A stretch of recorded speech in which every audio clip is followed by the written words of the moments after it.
প্রিয় ভিউয়ার্সবৃন্দ, আসসালামু আলাইকুম। আমি আপনাদের সম্মুখে এসেছি সিএনজি ডাকাতি নিয়ে সৃষ্ট ভুল বুঝাবুঝি ও জটিলতার সম্বন্ধে একটু কথা বলতে।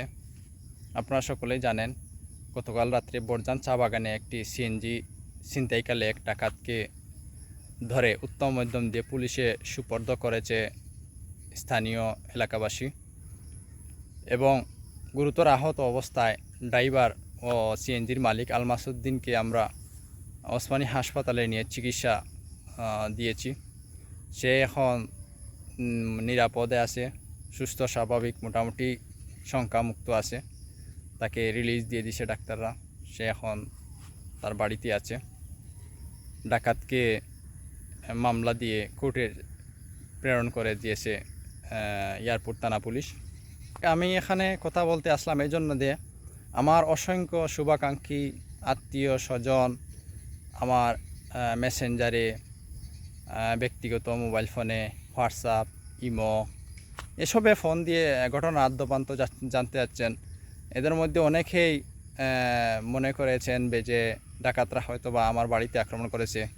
আসলে আমি ফেসবুকে যা লিখি, ফেসবুকে যেগুলো পোস্ট দিই বা ভিডিও করি, আমি চেষ্টা করি যে কোনো বিষয় নিয়ে সবিস্তারে আমার যে যারা আছেন, ভিউয়ার্স যারা আছেন, তাদের সামনে তুলে ধরতে।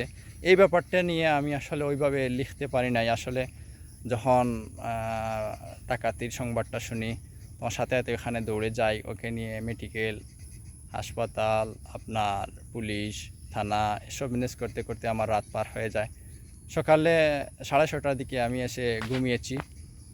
9টার দিকে উঠে আবার আমি গোয়েনঘাট চলে গেছি। এই জন্য আপনাদের সামনে এই বিষয়টা নিয়ে বিস্তারিত লিখতে পারি নাই বা কিছু বলতে পারি নাই, জানাতে পারি নাই। এজন্য আপনারা অনেকেই ভুল বুঝে আছেন। এজন্য সরি, আমাকে ভুল বুঝবেন না। ডাকাতিটা আসলে আমার বা আমার পরিবারের, আমার বাড়িতে ডাকাতিটা হয় নাই। ডাকাতিটা ঘটেছে বরজান চা বাগানে। ডাকাতি হয়েছে বরজান চা বাগান এরিয়াতে। আমার এক আত্মীয়, আমার এক ভাতিজার গাড়িটা তারা ছিনতাই করার চেষ্টা করেছিল। তো তারা আসলে পারে নাই, ভাগ্য সহায় বলে তারা ডাকাতিটা করতে পারে নাই। এজন্য লাখো শুকরিয়া সৃষ্টি করে। তারা সবচেয়ে বড় বিষয় যেটা হচ্ছে যে তাকে যেভাবে এলোপাতাড়ি ছুরিকাঘাত করেছিল, উদ্দেশ্য ছিল তাকে মেরে ফেলার। ভাগ্য সহায় ছিল বলে সে এখনও বেঁচে আছে, এটাই সবচেয়ে বড় শুকরিয়া। গাড়ি ছিনতাই করে নেওয়া, সেটা চলে যাওয়া, আপনার সম্পদটা হারিয়ে ফেলা, এটা বড় কথা নয়। সবচেয়ে বড় কথা হচ্ছে একজন মানুষের প্রাণ যে সে ফিরে পেয়েছে, এটাই সবচেয়ে বড় শুকরিয়া। আমি এই জন্য সৃষ্টিকর্তার নিকট অসংখ্য শুকরিয়া আদায় করতেছি। আমি মূল বিষয়ে যাবার আগে আপনাদেরকে আমি ক্ষমা চেয়ে নিচ্ছি যে এত এত দেরিতে এসে আমি আপনাদের সম্মুখে কথা বলছি। এজন্য সরি। আমার উচিত ছিল গতকাল রাত্রে ওইখান থেকে একটা লাইভ করার। আমি চেষ্টা করেছি সরজমিনে থেকে ওইখান থেকে একটা লাইভ করব, কিন্তু ওই যে নেটওয়ার্ক না থাকার কারণে আমি ওখানে লাইভ করতে পারি নাই। আর হাসপাতালে আমি যখন যাই তখন আমার মোবাইলে তেমন একটা চার্জ ছিল না। অল্প কিছু চার্জ নিয়ে আমি হাসপাতালে গিয়েছিলাম। এই জন্য ওখান থেকেই আপনাদেরকে বিষয়টা ওইভাবে উত্থাপন করতে পারি নাই। তাছাড়া আমি ডাক্তার, পুলিশ, থানা, আত্মীয় স্বজন সব কিছু ম্যানেজ করতে গিয়ে আমি আসলে ওইভাবে সময় পাই নাই। এইভাবে তার পিছনে, রুগীর পিছনে, পুলিশের পিছনে দৌড়াতে আমার আসলে কীভাবে যে রাত পেরিয়ে ভোর হয়ে যায় এটা খেয়ালই করি নাই। তো 6টা 6:30টার দিকে এসে আমি ঘুমিয়েছি। ঘুম থেকে উঠেই আমি উপজেলা একটি বিশেষ কাজে চলে গিয়েছিলাম গোয়েনঘাট থানাতে। এই জন্য সারাদিনও সময় পাই নাই আমি এই ব্যাপারটা নিয়ে কিছু কথা বলার জন্য। আমি বিকালে যখন বাসায় ফিরি তখন এসে ফেসবুকে ঢুকে দেখি অসংখ্য শুভাকাঙ্ক্ষী আমার ইনবক্সে মেসেজ দিয়েছেন, ফেসবুকে পোস্টে কমেন্ট করেছেন, বিষয়টার আদ্যপান্ত জানতে চেয়েছেন।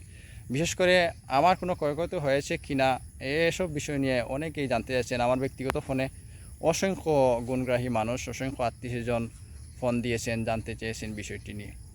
আসলে এই জন্য আমি কৃতজ্ঞ। সবার প্রতি অসংখ্য ভালোবাসা ও দোয়া রইল। আপনারা যে আমাকে এত স্নেহ, মায়া, মমতা করেন, এই দুর্ঘটনার সম্মুখীন না হলে আসলে বুঝতামই না। তো যাই হোক, মূল ঘটনায় আসি। তো আপনারা সকলেই অবগত আছেন যে আমার ভাতিজা আল মাসুদ্দিনের গাড়ি ছিনতাইয়ের চেষ্টা করেছিল সংঘবদ্ধ একটি ডাকাত দল।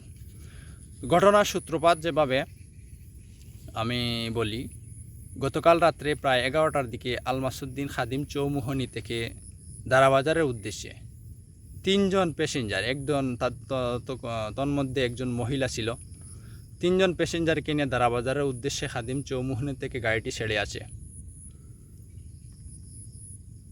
খাদিম চা বাগানের পাশে পথিমধ্যে মৃত্যৃঙ্গা নামক স্থানে আসার পর একজন লোক যাত্রীবেশে সিগন্যাল দেয়। তো বর্জান আসার কথা বলে লোকটি গাড়িতে ওঠে। গাড়িতে ওঠার পর ডাকাত যাকে ধরা হয়েছে, মূল ডাকাত যাকে ধরা হয়েছে, সে গাড়িতে ওঠার পর বিভিন্ন লোকজনের সাথে তার কথা বলতেছে, সে কোথায় আসে না আসে এটা সে জানায়, তার অবস্থানটা অপর প্রান্তের লোকের কাছে সে জানায় সে কোথায় আসে না আসে।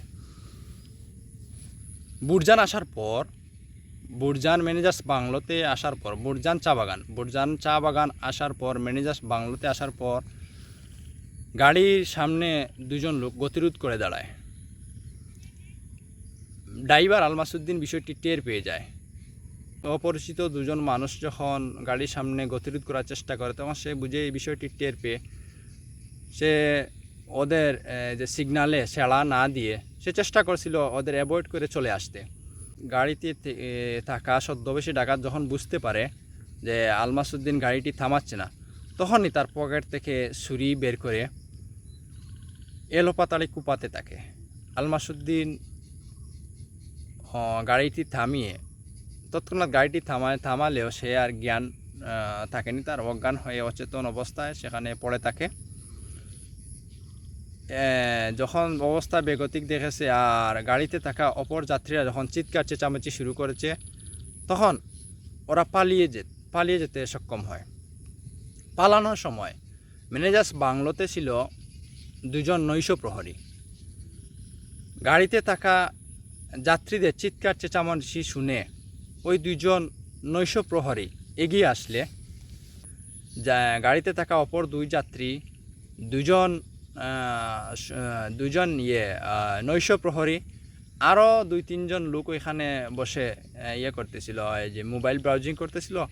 ওইখানে তো বাগানে নেট থাকে না, তো বিশেষ জায়গায় কিছু নেট পাওয়া যায়। তো চা বাগানের মধ্যখানে 2জন লোক বসে, আরও কয়েকজন লোক বসে মোবাইল টিপছিল। ও চিৎকার চেঁচামেচি শুরু ওলা চলে আসে। তো এখানে প্রায় 15-20 জন মানুষ মুহূর্তের মধ্যে সমবেত হয়ে যায়। তো ডাকাত দল পালিয়ে যাওয়ার সময় যে ছদ্মবেশী যে ডাকাত ছিল, যাত্রীবেশে যে ডাকাত গাড়িতে উঠছিল, ওকে ধরে ফেলতে সক্ষম হয় স্থানীয় জনতা। তো তাকে উত্তম মধ্যম দিয়ে আরও বাগানোর লোকজন বের হয়ে আসে, ওদের চিৎকার চেঁচামেচি শুনে সবাই মিলে তাকে কিছু উত্তম মধ্যম দিয়ে কালাগুল ফাঁড়ি থানা পুলিশ যে আছে ওদেরকে খবর দিয়ে স্থানীয় জনপ্রতিনিধি আরও এলাকাবাসী সবাই ওখানে যা জড়ো হয়। খবর পেয়ে আমিও খবর পাই, আমি আসলে জানি না, আমি ঘুমিয়ে পড়েছিলাম। রাত্রে প্রায় 12:15টার দিকে আমার ছোটো ভাই ফোন দিয়ে বলে যে এই অবস্থা, তুমি পারলে একটু এখানে আসো। তো আমি ফোন পেয়েই তৎক্ষণাৎ প্রতিবেশীকে নিয়ে মোটরসাইকেল যুগে ওইখানে পৌঁছাই। ওখানে পৌঁছার পর দেখি প্রচুর মানুষ ওইখানে, বিক্ষুব্ধ জনতা, পুলিশ, আপনার অনেক শুভাকাঙ্ক্ষী হিতাকাঙ্ক্ষী অনেকেই আছেন এখানে। বিক্ষুব্ধ জনতা সবাই ওকে ঘিরে রেখেছে। তো আমি বাতিজা আলমাসুদ্দিনকে এখানে যে দেখি খুবই বাজে অবস্থা, তার অবস্থা গুরুতর। তাকে এলোপাতাড়ি বেশ কয়েকটি কূপ দিয়ে তাকে ফেলে রেখেছে।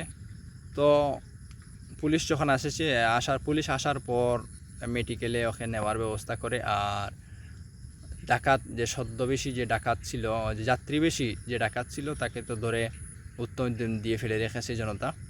তাকে আর ভিকটিম আলমাসুদ্দিনকে নিয়ে মেডিকেলের উদ্দেশ্যে পুলিশ যায়। তখন এলাকাবাসী সবাই মিলে আমাকে অনুরোধ করে এখানে একটু যাওয়ার জন্য, যেন আমি যাই, ওর চিকিৎসার ব্যবস্থাটা করি। আর মামলার বিষয়টা তো পুলিশ আছে, তারা দেখবে কি হয় না হয় একটু দেখাশোনার জন্য। তো ওদের সাথে মিলে আর কি আমিও যাই উসমানীতে। ডাক্তারদের কাছে নিয়ে যাওয়ার পর তারা খুব দ্রুতই তার সুচিকিৎসার ব্যবস্থা করেন।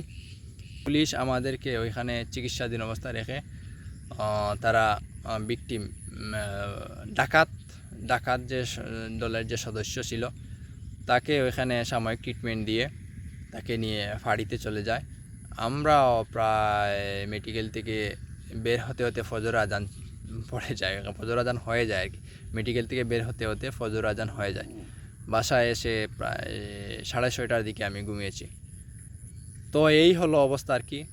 তো আসলে আমি অনেক কৃতজ্ঞ, অনেক আসলে কি বলবো, আমি যে আপনাদের কত ভালোবাসা পেয়েছি এই একটি দুর্ঘটনার সম্মুখীন না হলে আসলে বুঝতামই না যে আপনারা আমাকে এত স্নেহ, মায়া, মমতা, ভালোবাসা দিয়ে আগলে রেখেছেন, যেভাবে আমার খোঁজ খবর আপনারা নিয়েছেন। অসংখ্য ধন্যবাদ আপনাদেরকে। আপনারা সবাই ভালো থাকবেন, আপনাদের সবার সুস্বাস্থ্য দীর্ঘায়ু কামনা করি। আসসালামু আলাইকুম।